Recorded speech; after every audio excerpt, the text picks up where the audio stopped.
17 anyos na lalaki na lamusgadan sa Masbate. Sa iyang pamilya hagad na may manimbag sa subuot kapabayaan ka mga otoridad sa pangyayari. Uyan report ni Jessie Cruzat.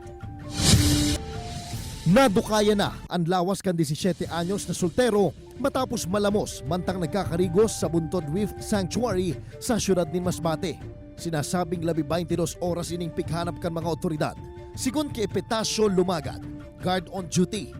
Nahiling niya subuot na nagkakawat sa sarong baroto ang tulo hasta maglukso ang mga ini sa tubig. Alagad huli sa masulog na dagat. Nasakitan subuot na mag-ahon ng tulo.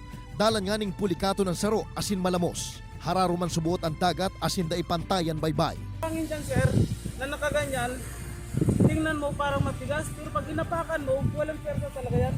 Bubulusok yan. Magkapirang beses subuot na pigsisid kan divers kan Philippine Coast Guard asin City LGU ang lugar. Alagad nasakitan subuot ang mga ini sa retrieval operation huli sa madiklom, malaboy asin makusog na sulog kan dagat. Matapos ang 22 oras, nakuha ang lawas kan soltero kan divers kan DNR harani sa lugar kung saan ini naglubog. Katakod kay ni, hagad man kan pamilya kan nalamos ang hustisya. Sigun sa ina kay ni na si Marisol Espares Gader, kaipuhang may manimbagan sa nangyari huli sa kapabayaan subuot kan LGU.